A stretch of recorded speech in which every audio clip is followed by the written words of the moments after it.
Super Rugby Australia gets underway this Friday. Who are the favourites? Who is picked to come in last?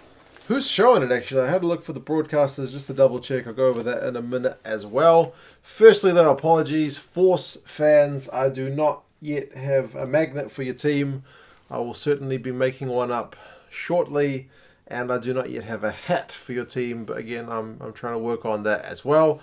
I did get a Force jersey. It's from back in the Super Rugby days. So, yeah, got one special for this competition. So it's actually first time to really wear it for this video. So feeling good. Nice to have the Force back. It's kind of like a blast from the past. But yeah, I've had a look at the bookies odds. Which again, I always have to put this caveat out there before I do the odds videos.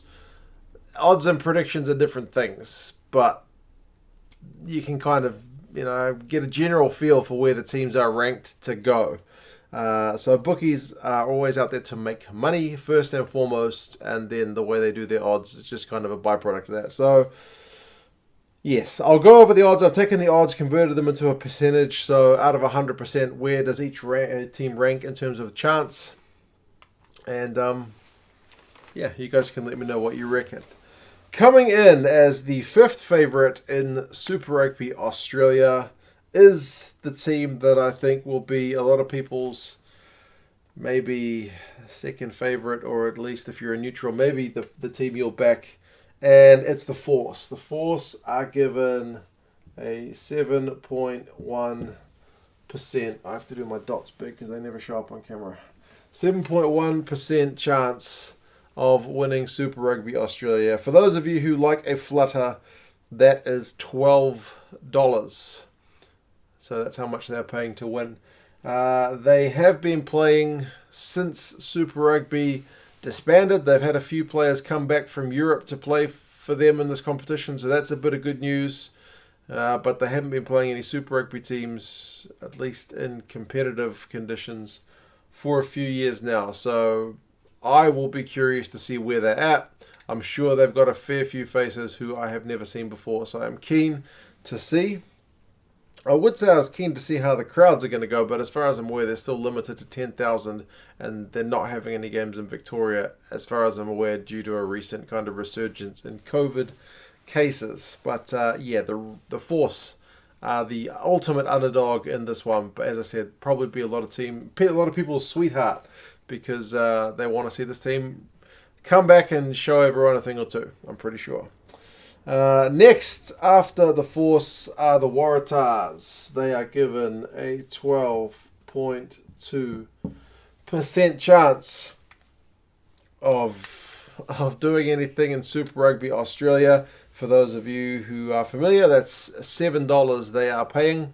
They didn't have the best record prior to the kind of global pandemic.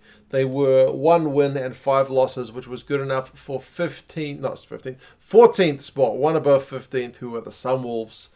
So they were kind of towards the bottom of the barrel with a points aggregate of minus 110. So it was not going well for the Tars, who remember had lost a fair few players abroad and whatnot. But wasn't the best times for... I think maybe the opposite. Like, a lot of people like to love the Force. I think a lot of people like to hate the Tars. That just seems to be a thing that I've picked up on since starting this channel. Next is the Reds, slightly favoured over the Tars with 13.2%. They were 1 win better than the Waratahs prior to pandemic times. But I feel like they were looking a better team. Like, if you look at the points difference, they were still 43 points to the good, which seems pretty amazing. Whereas the Waratahs were just on the wrong end of a few hidings. So, Reds 2 wins and 5 losses, $6.50 they're paying, slightly more favoured than the Tars. I think that's actually maybe a pretty decent one. But remember, they have lost 3 players in Isaac Rodder, Isaac Lucas, and Harry Hawkins, so maybe that's also partly the reason that they are less favoured. The Rebels come in second favourite with 22.8% chance of getting the job done. a 50-50 record. They were still outside the playoffs prior to lockdown. 3 wins, 3 losses, good enough for 9th. They were only 6 points to the good. So in terms of points difference, I guess they were breaking even. Their results were breaking even, so that kind of makes sense. 22.8. They are behind only the Brumbies, so they are the second favourite. How they go having to play outside home will be an interesting one to see, I guess. I'm not sure how well the travel stuff will affect teams. And lastly, it's the Brumbies on 44.8% chance. So almost a 50-50 chance of getting the job done. Remember, Super Rugby Australia does have a final, unlike Super Rugby Aotearoa, which is essentially a league format. So what would be the end of the regular season in Super Rugby, that person, like the, what do they call it, the minor premier or something like that? The that team just is the champion of Super Rugby Aotearoa, whereas this will have a final. So there's always a chance when it comes down to a one-game shootout. But 5 wins and 1 loss. They were easily the best looking of the Aussie teams before lockdown. They were second overall, 93 points difference to the good. And overall the Brumbies were just looking like a bit of a beast of a team, that 4-pack, man. And then Noah Lolosio, he was looking good at 10, kind of youngster coming through. Solomon Akata was looking good. So, but interestingly, Folau Faenga is predicted by the bookies to be the top try scorer in the whole comp. That shows you how good their rolling maul is. So, that's the rankings. 1st, 2nd, 3rd, 4th, 5th. I guess it kind of just goes by the rankings that were on Super Rugby plus the Force and you, so check them in at the bottom. What do the bookies know? I guess we'll find out. I have had a look at some of the broadcasters. It's going to be on Kayo. It's already listed on Sky Sport New Zealand. It's listed on Sky Sport UK. Forgive me, I forgot to check Super Sport. Someone let me know if it's on Super Sport. I checked ESPN Plus. As of yesterday, it wasn't listed, but as of today, the games are listed. So if you want to watch ESPN Plus's version, that's another option too. It's one I've been recommending for Super Rugby Aotearoa. It's been working really well for me. I'll show you how to use it in a minute if you haven't cottoned on to how to get it done. But you guys let me know your thoughts on these odds. How well do you think these teams are going to go? And if you're a Force fan, let me know who I should be looking out for, because apart from the few guys who came back recently, I'm not that familiar with the squad, so I would be keen to see who we should be watching out for. But take care, guys, and I'll talk to you again soon. See you later.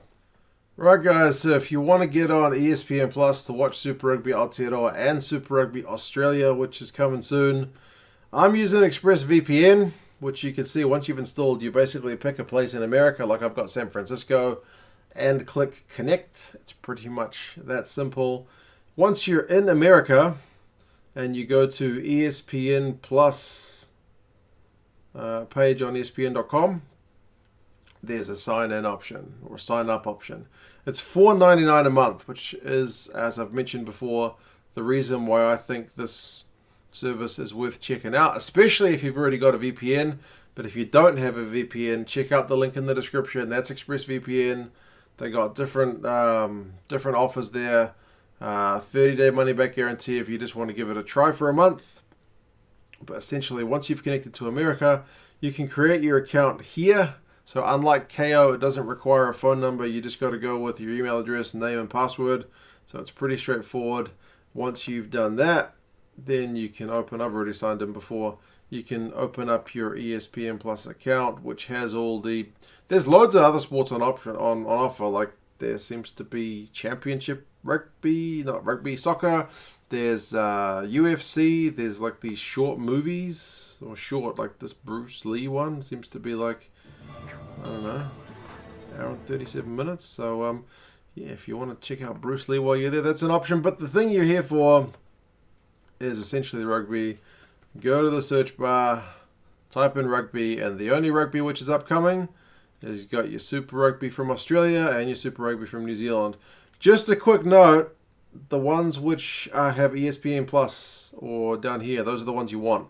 These ones on ESPN2, those ones you don't want, because that will open like some kind of TV broadcast page. And maybe not, because it's still a scheduled event. But last time I did it, it wanted to like pick a TV network. I don't have a TV network, so go with ESPN Plus. Those are the ones that work. So you can see the Reds Waratahs, Brumbies Rebels, Highlanders Crusaders, Chiefs Hurricanes. All those games are already up, waiting to be broadcast this week. And then you've got the already played Super Rugby Aotearoa games from last week, like the Chiefs against the Crusaders. So yeah, basically it's just another way to watch the game for what I reckon is, compared to a lot of the other services, a pretty decent price. But yeah, so you can see rugby's there. It works pretty straightforward. And yeah, you guys let me know what you reckon. Any questions, drop them in the comments. I'll see what I can do. And yeah, talk to you guys again soon. See you later.